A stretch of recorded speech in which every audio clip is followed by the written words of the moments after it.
Hi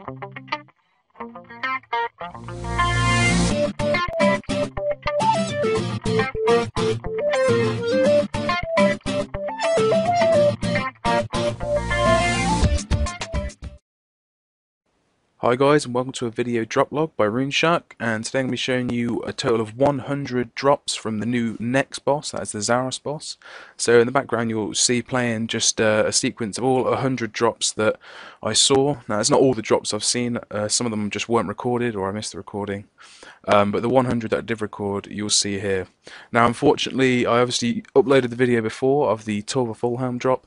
If you wanted to see more unique items from this boss, unfortunately, I didn't actually see any or receive any myself. But I'm hoping to continue killing the next and try and get you some more footage of some awesome drops that I'm sure you will want to see. Okay, so I want to just sort of discuss the different drops that you're seeing coming up on the screen now, and discuss the drops that Next actually gives. So some of the more common items that you'll get are similar to ones that you'll receive in normal God Wars bosses. So obviously all the other 4 bosses you'll receive 20k coins, and that's a reasonably common drop. It's not too common, and obviously it's a pretty lame drop because it's only 20k, and most of the other drops are around about 500k or even more. So you don't really want to receive too many of them, but that is one of the drops. But a really common one, and I find, well, at least for me, that this one's dropped the most frequently, is the Zaradomin Brew drop, which is 30 noted brews, which is about 300k. But unfortunately, it's noted, so you can't share it out with your team. So you do get other pots like Super Restores, but again, it's noted. I hope they change this, because it means that you could last a good couple more kills just if you get a couple of those drops. So really would be worthwhile them changing it to be unnoted. Other drops are pretty good value, so you get stuff like 4,000 pure essence as a common drop. Other common drops: 200 magic logs, 500 coal, 30 runite ore, 200 green dragon hides. All of these, they're sort of around the 300 to 500k mark. So if you're thinking like, is this worthwhile to kill? Like, yes, the supply costs are high. But that's only at the minute, because you might not get that many kills per trip because we don't know necessarily the best technique to kill it. However, we may discover better techniques in the future, and hopefully we will, and so we can kill more in one trip and make it more cost effective. So continuing with the common drops, there is the Onyx Bolts, 250 Onyx Bolts. Now the Corporeal Beast, which is the sort of previous main boss to this, drops Onyx Bolts as well, but only drops 175, so he drops more of those, and that's about a 2.2 mil drop. And then that's pretty much it for the common drops. Some sort of more uncommon drops that you may see very occasionally. He'll drop things like gems, or he can drop herbs. He can drop 10 grimy toadstools. He can drop, in one drop, he'll drop 50 noted avantoes, 50 grimy dwarf weeds in the same drop, so that's quite a good value drop. He can also drop a number of seeds, and you can drop the 5 magic seed drop, which you'll see a few times. Now that's well over a mil, so that's a really good drop to get, or even just a miss to get loot share points. And again, he drops 5 toadstool seeds, which are similar value, and it's well over a mil, so definitely some good loot share points to be had there. Now, obviously, with it being just a boss monster as usual, you can get items off the rare drop table. Now, if you're not sure what the rare drop table is, this is the universal rare drop table. So this is the things that include the shield left half, dragon medhelm, tooth half of keys, chaos talismans, nature talismans, lore runes, things like that. You probably, if you're familiar to boss and you'll know these drops, you'll get them, and you'll usually be quite perplexed because it's quite a rare drop, and you'll get like 5 rune javelins. You'll be like, what's that drop? I don't usually get that. So yeah, it's just, they're the kind of rare drop table items. These are the only items that are actually affected by the Ring of Wealth. So if you were thinking about asking, does the Ring of Wealth help? First of all, the Ring of Wealth has no use if you're in a loot share team. So if you're, or that is loot share or coin share. So if you're coming to this boss and using the loot share system, don't use a Ring of Wealth, because it doesn't affect your chances whatsoever. And even if you were doing free for all, I wouldn't advise it, because it doesn't actually increase the drop rate of the different armor pieces, which is the stuff you want. And JaGeX have confirmed this in a number of sort of development blog posts and things. So yeah, just don't use it. It's definitely confirmed that it only affects these items in the rare drop table. So moving on to sort of the actual unique drops that Nex has is the 10 different items that he does drop, which includes a full set of mage, range and melee armor. So this is the Torva, which is the melee armor. Now it's the Torva helm, plate and legs. Now you would have seen, I think it was around about kill 15 or 16, I saw a Torva full helm, which you saw in the previous drop video, which was just 5 kills that I had. And yeah, so Torva is the melee set, and it requires level 80 defense to wield. It has very similar stats to Bando's in terms of the fact it has the same amount of prayer bonus per piece, and it has the same strength bonus. However, don't be put off by this, because the defense bonuses are much better, like nearly 1.5 times as good. And added to that is the fact that it has the life point boosting effect, which I'll talk about a little bit later. So you've got the Pernix, which is the range gear. So you've got your Pernix top, Pernix chaps, and your Pernix cowl. So that would be basically a direct replacement for what is Amardial at the minute. And so that was currently the best range gear. But now you've got this Pernix, which has slightly increased stats. It's not maybe as much of an increase on the stat bonuses as Torva is, defensive wise, but it's still obviously the best gear in the game, and so it's going to be definitely worth having, and it's something that I really want to get. And for mages out there, it's the Virtus robes that you're going to want to get. It drops the Virtus mask, the Virtus robe top, and the Virtus robe legs.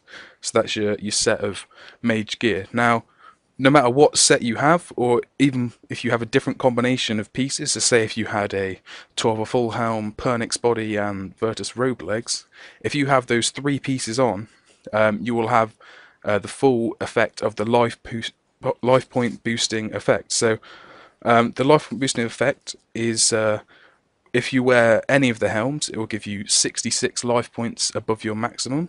If you wear any of the plate bodies, it will give 200 life points above your maximum, and this is the best piece, the 200. And then the plate legs or robe legs or chaps, they will give you 134 above your maximum life points. So added together, it will give a total of 400, meaning that your maximum life points can go up to 1,390 if you have 99 HP. Obviously, you only need level 80 HP to wield them, but assuming that you say have 99 HP, you can go up to a maximum of 1,390. Now, you don't actually instantly heal this when you put the armor on. JaGeX have stated this. You actually have to eat up. So if you do own this armor, very unlikely, but if you're lucky enough to own this armor, obviously when you wield it, you're going to have to just eat up to full HP, and then you'll be on your sort of higher amount of hit points at 1,100, 200, or however many pieces you've got. Now, what's really interesting about this, and it has been confirmed, I've been asking around for my friends in game who've got some of the pieces, because healing familiars such as the Unicorn Stallion, and also pots such as the Zaradomin Brew. Now, what they do is they actually heal based on the percentage of your maximum life points. So at the minute, say someone's maximum life points was 990, a unicorn scroll heals 148 HP. But now, if you had a full set of either Torva, Pernix or Virtus, or even a combination, if you just wore the full sets, you had the maximum life point boost, you could heal 208 HP from a single unicorn scroll. So that's clearly a massive increase, and makes killing some of the more tame bosses compared to Nex in RuneScape, like the other God Wars bosses or something like Tormented Demons, it would make this extremely easy, as you could like really heal a lot more and your trips could last a lot longer. And as I said, this is the same with the Zaradomin Brew. You'll be healing over 200 life points per brew dose, and considering you can have 4 brew doses in one inventory slot, it's just going to significantly increase the amount of time you can spend at any boss. Now, unfortunately, for anyone that's a keen killer of the corp, you will note, however, that the Pernix gear, which is the range gear, it does have negative attack bonuses for melee, and as well the mage gear does as well. This is mainly obviously to stop PKs using it as a primary sort of set of gear because it hampers their attack bonuses, but it does mean that as people currently use Carols at the minute instead of Amardial because of the negative stat bonuses, unfortunately Pernix has the same thing, and so it wouldn't be a viable option to use.